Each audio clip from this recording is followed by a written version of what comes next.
that's what I'm going to talk about, the strategy part of it. Always talking about creating a community. Yeah, hello and welcome to the SEO Sing Show. So much information you can miss it if you blink though. Wake up every morning on the grind, no lacking. Like what's happening? I'm trying to glow and let my dreams grow into reality. So I gotta be on 24/7 with my hustler's mentality. I need to know the person in the mirror feeling proud of me, paying no attention to the voices I hear doubt me. Whoa. Content on the go. This is SEO Sing Show. Yeah.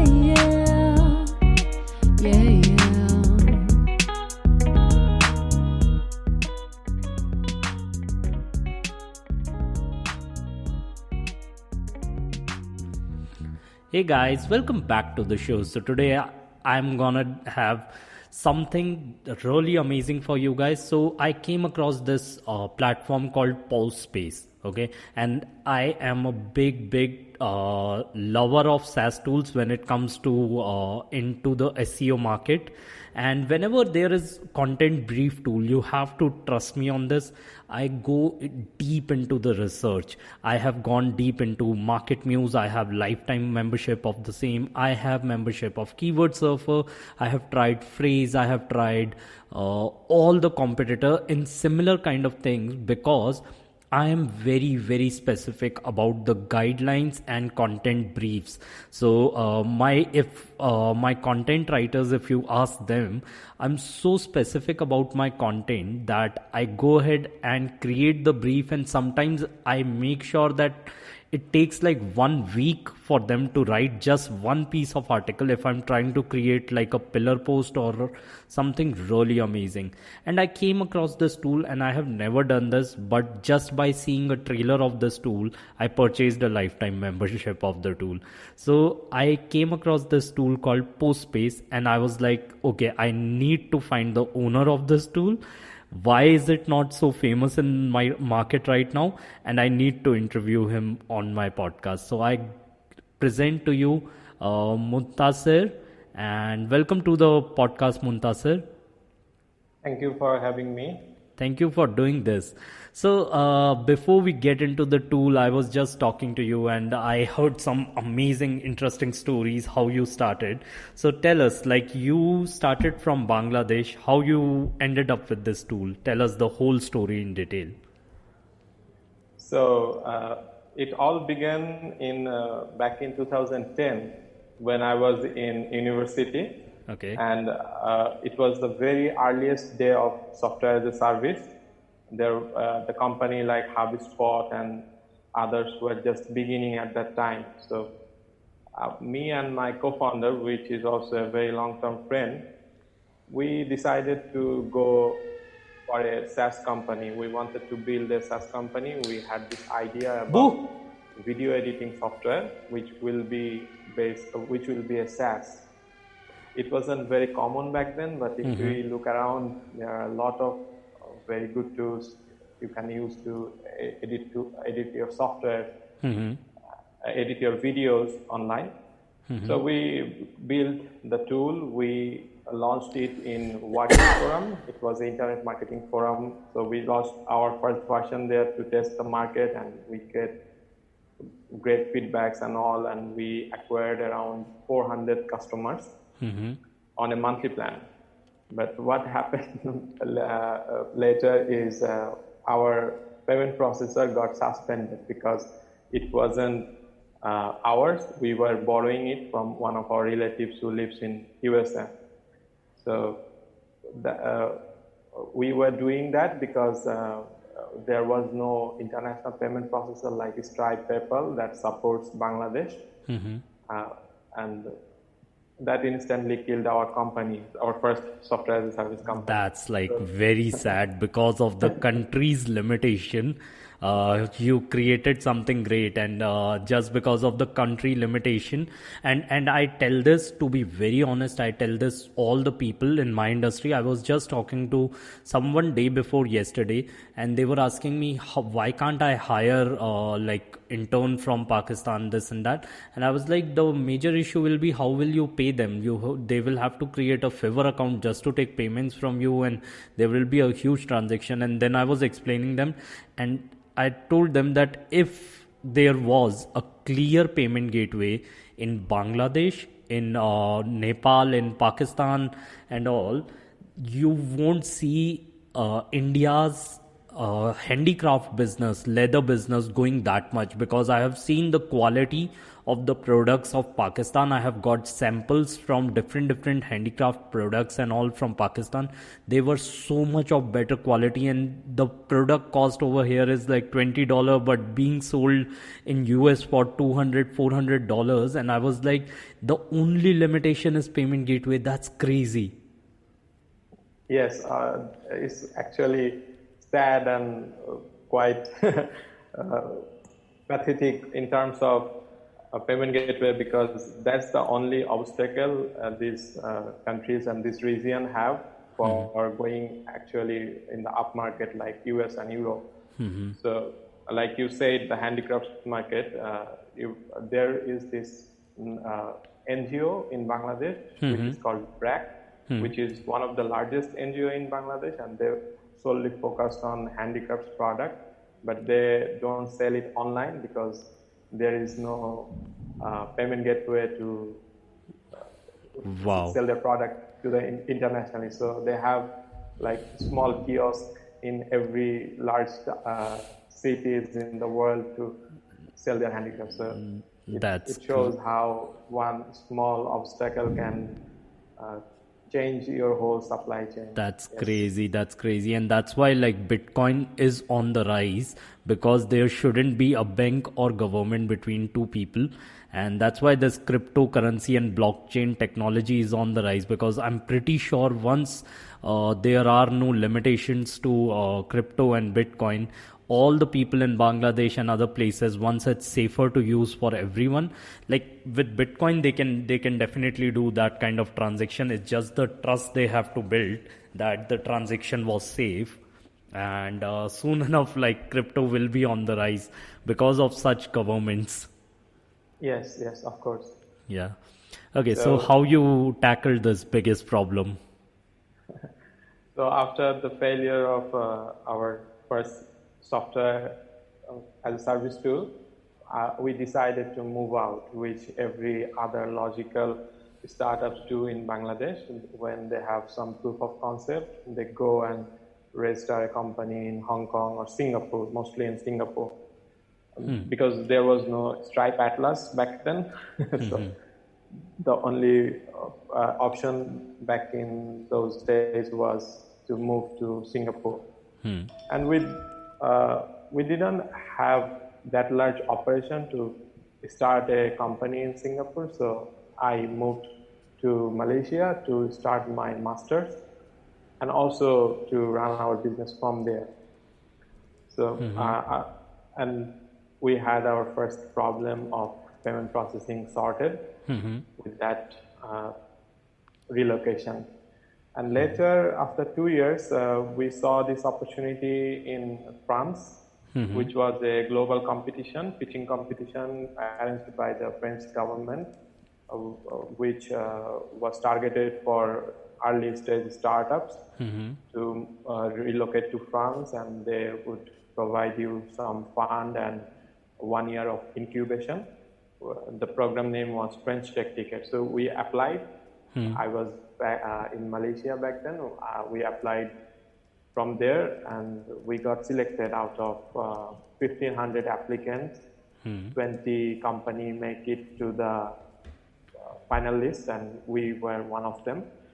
And our project was a no-code or low-code software development framework, because by then we were building a lot of small and medium tools for our customers, SaaS tools. So our specialty was developing and designing software as service tools. So instead of doing the same thing again and again, we decided to build a low-code framework which will enable developers and in some ambitious manner, maybe non-programmers, to build automation and internal tools with our platform. The platform name was Pressmatic.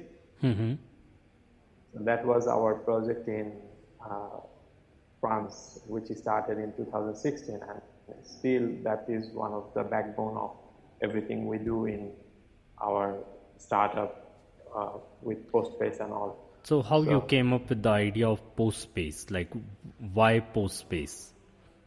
Why Postpace? Yeah, that's actually another interesting thing.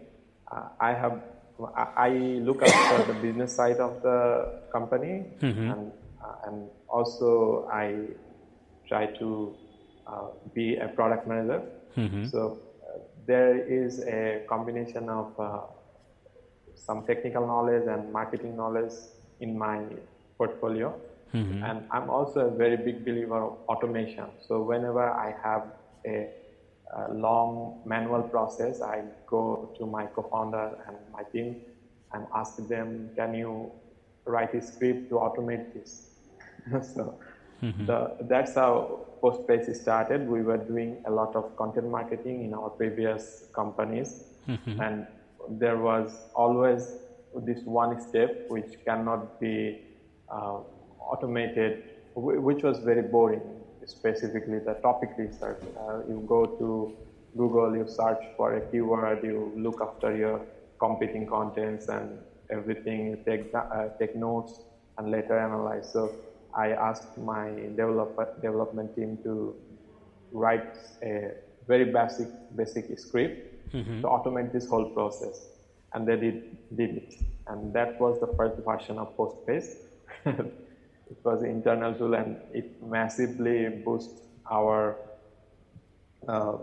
productivity in our last startup. So, and the startup I'm talking about was a software development agency specifically for Shopify apps. Wow. We built and launched 2 Shopify app companies and 46 app for different clients. And that startup, actually we had to close it because of the COVID. And after the closure of the previous startup, the first thing came into my mind, which has always been playing in the background, is I need to build this specific platform which brings automation for the content marketing, because it actually helped me. So if I improve it, if I build more automation, it will definitely help some other content marketers. That was the first hypothesis for Postpace. Okay, so I have been to Postpace and I know what's unique, and the reason I particularly love the platform is because of this thing where I can create the outline while roaming through the articles. And the best part is they have the way you guys have done it, like this article ranks 2 and this covers this many things, this article ranks number 3 and this covers this many unique details. And I have been like doing this completely, and I really like this stuff because it's easy to do the outlines. What other things do you guys kept in mind or still keep in mind to make it different from all the other competitors out there, like Market Muse and Keyword Surfer? I would have to say Keyword Surfer is the biggest one right now in the industry, or most preferred one in the industry. So what other things do you guys keep in mind when you are making it a little more different from other tools? So the tool you have used in Postpace right now is actually the first version of it.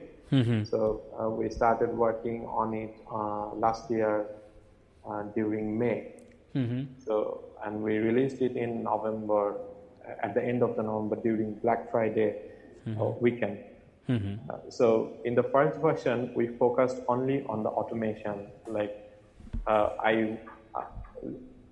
in our content marketing process in other startups, we were doing a lot of data analysis, and we also were fan of some tools you mentioned, like Market Muse, ClearScope, Surfer SEO. And the problem I saw with these tools, they don't organize their data in a very layman way. So if I'm not a SEO expert, it's very hard for me to understand why do I need to use these terms and these terms. So in the first version, we focused on fixing that problem.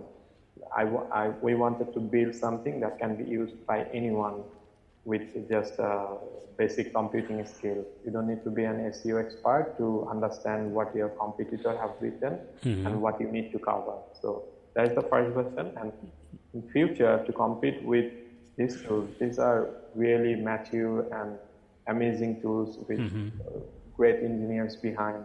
I have great respect for all these companies. And I understand to compete with them, we have to implement AI and NLP, specifically NLP, in our tool. So what's coming next is a very native integration and our own data model to analyze competing contents and produce very specific and easy to understand topic solutions for our users like you. And what we want to do is we want to make it universal for everyone. Like you said, your virtual assistant or your hired writer, they're writers, they are not SEO experts. Exactly. So this tool, to be very useful for them, it has to be easy enough for a writer to understand the context and also efficient enough to be a good SEO tool. Yes, and that's what I have noticed with the tool is, and I have to give it to you guys really in this term, that if I wasn't an SEO and if I was just a content writer giving guide, or maybe content head giving guidelines to the content writer without thinking about SEO as a perspective, I just want to create the best and the most detailed blog on page one. This was one tool that I came across that anyone can use. It's like simple. Even if I don't use this project or facility where I'm creating the content guidelines over there, I'm just copying and pasting it in my which I did. Like I have created the first project over there and I was copying and pasting it, and I noticed that how deep I can go with this tool. So that's something that I have to give it to you guys, because Keyword Surfer, it took me, I think, at least 5 to 6 tutorial videos to see and understand the tool. I did not even see a single video of Postpace to understand the tool. I just put the keyword that I want to rank and it gave me everything I needed. So it was really simple in those terms. Yes, awesome. It was so simple to look at some point. My co-founder, who is not an SEO expert, he's the engineer, he said, how are we going to compete with the current solutions in the market? No, this is how you will compete, because you guys are keeping it simple, which other people aren't. And we have to sometimes things, because when I try and explain podcast and I'm creating podcast, I go too much deep into the details of NLP and other things, and I forget about the people who have just joined this SEO industry. And what about them? What is out there for them? And this can be something really amazing. Yes, exactly. Like so the way I see Postpace is actually a productivity platform, because at some point SEO stopped being very sexy the day it became an industry. So at the beginning, in the late 2000s, 2006 or 2010, SEO was this mysterious field. A small group of people are practicing and ranking their website, but now it has grown into an industry, and it's there is no mystery about it. Yes, you can go and, for example, you can learn a lot about SEO just by listening to your podcast. If I go through 10, 12 episodes of your podcast, I will have enough knowledge to start practicing SEO. True. So at this point, there is, I feel there is a need for a utility tool, like we use in other project management. Like there is there is Trello for doing any kind of project management work. There is Confluence for doing any kind of development work. So there should be a project management tools for SEO works, and what we are building is actually directed to that. Our vision is to build a productivity platform for content marketers and bring everyone in a content team into one single place to work with. That's really great. That's really amazing. And so a few things again about the tool. One thing I noticed was something very different is the questions to answer page. How you guys came up with that? Because it's picking up questions from people also ask and Quora. So that brings us down to the competitive tools like also asked or answer the public. So it brings down to that. So how are you guys fetching this data? We are fetching the data directly from Google. So unlike many other contenders, we do not use cached data. So every time a report is requested, our API goes out and fetches the data directly from that specific search setting. So if you ask a question, if your report setting is for India and you ask a question in Hindi keyword, you will get specifically the ranked content and questions at that moment from google.in. So that's one thing. And the idea of using these related questions came from actually our own way of working. Like I said, we were doing a lot of manual research. Like when you research a topic, you want to know what people are searching, because if someone puts the effort into asking a question into Quora or in Google, that means the problem is severe enough to provide information for, and that's a very good way to rank for Google feature snippets. So we also want to add more sources like Reddit. Reddit is a very good source for questions. Yeah. And some other in future. So yes, we've So it takes out complete manual research out of the question. Yes. That's really good. And I think recently you guys came up with a new update or added a new feature into Postpace. What was about that? So last week we released a content optimizer. So like I said in earlier, we are building a productivity platform with workflow automation in every steps. So the first workflow we automated is the content research. So after you have researched your content and created your brief, you will definitely go write it yourself, or you will hire someone to write the content. Yes. Now that you have your content, you need to test it before you publish it to your website. You need to test some parameters. Like in the research you saw, you have your competitors' readability level, their word count, and how much is their keyword density and everything. So to compare with those data, now you can go to your project and open a content editor. Content editor is a text editor. You will paste your content over there, and those content will be analyzed with comparing to the top competing contents. So that will show you how strong your content is in terms of the keyword you are targeting.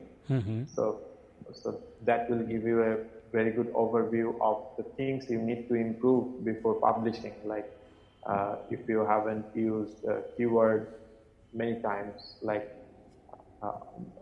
2 or 3 times in a 2,000 word article, you have quite a slim chance of not ranking high enough for the term. Also, it shows if there is any readability issue, if it shows if there is any heading hierarchy issue, like you are using heading in a very different nested way, like H2 header in a H3, you need to fix it. because that will remove the weight of keyword from your header. So this kind of parameter, we have around 20 different parameters that can be analyzed in 1 or 2 minutes, and you can improve the content directly by editing in the editor and then copy it and paste it into WordPress or in your Google Doc or anywhere. So the idea of content optimizer is it is a very good way to complete your editorial task before before publishing. That's amazing. So before publishing, like once you are done with it, then it's better to put it in this content optimizer and see over there that how good is your blog and how good is the readability. Yes. That's amazing. And one of the unique features, I mean, before this podcast would be incomplete, and it looks like I'm promoting Postpace a lot, but one of the good features I found is that outbound URLs in the top ranking content, which is very much important because I mostly work with nutritionists, and when they say something, they have to give out the studies that why are they saying what they are saying, like what kind of Wikipedia article, Britannia article or health article we are getting this study from. And this actually helps us a lot in terms of giving the outbound link to those studies. And this makes a lot of sense, especially when you are writing, and it's now again a ranking factor or Google Eat factor, that how many of these studies, like you are not just coming up with random facts. When you are writing about medical sites, you have to outlink to the correct source, otherwise it's just a random fact that you have just written about. So it's a big ranking factor nowadays, and it helps us to give this outbound URLs in top ranking contents a look easily. Yes, it's very true for niches like nutrition, health and all, because the reference has to be validated, and the way Google validates the reference is by seeing how much subject matter authority the reference link has. So definitely, we actually decided this feature based on that idea that outgoing URL has a very good importance in the search ranking. True, and that also helps us. So now what I'm gonna experiment with is these outbound URLs. How can I convert these studies into a graph and put them on my website so that people can outlink that to that graph to get backlinks? So that's something that I'm right now putting my brains towards to. So that's actually a very brilliant idea. Yeah, because you are just outlinking to them, but if you have explained those studies which are very complicated in a very simple graphical terms, then it can actually help you get more backlinks, or that image can get shared even more. So that's what I'm putting my brains right now towards that. That's amazing. That's actually you are contributing to the research, like by improving the visual and readability of it. Yes. And last question, but what do the future of Postpace look like? Like what kind of new things that we can expect in future from Postpace? The first thing that came into my mind after releasing the content optimizer is when prioritizing our features is we need to go back to before topic research and build something that can actually be the inception point of the content project. That's an editorial calendar and a workspace. So we are the next thing we are starting with is an editorial calendar to put all your ideas into it and see in a visual way what you are going to work on, what your team is going to work on. And from that point, we want to create a workspace, project management workspace for each specific content. because one of the problem I have, or I think you also have, is all your creatives for your content projects are scattered in different drives and everywhere. Yes. And when communicating with your team member, it becomes a bit difficult to share everything. Sometimes you share the same file twice. Sometimes you have a update on your graphics or creative, and you want to replace the current one. So we want to organize these things into a workspace. That's amazing. So that will be our next feature, and in long run, we actually want to automate everything from inception to monetization in a circular way, and automate each workflow with very standard automations. So our goal is to make my job easier. So that's my vision with this product. That's really great. That's an amazing tool you guys have built, and I really cannot wait for NLP to come in between, and because that's something that is right now again a very unique selling point, and to a lot of tools out there. And that's the argument between different softwares, and when people are comparing alternatives to every software, it's mostly come down to NLP. So NLP and Google 8 guidelines, and that's what people are concentrating on. So I really cannot wait for that thing to happen. And thank you so much for coming down to it.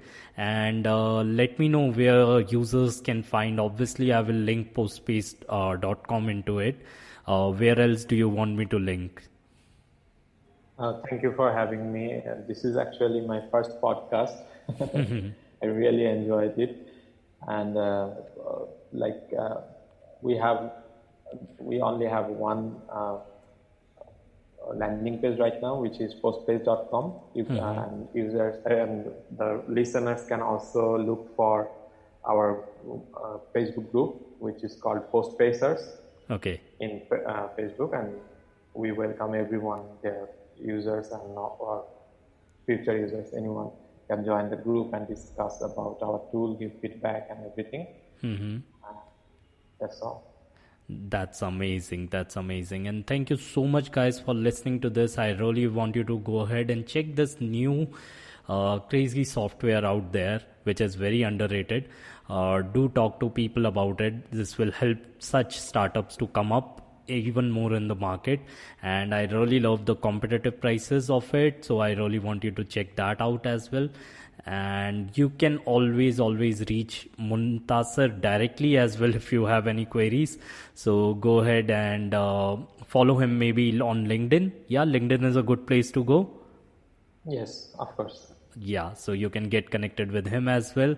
And I hope you guys loved this podcast, and I will see you guys day after tomorrow. Bye.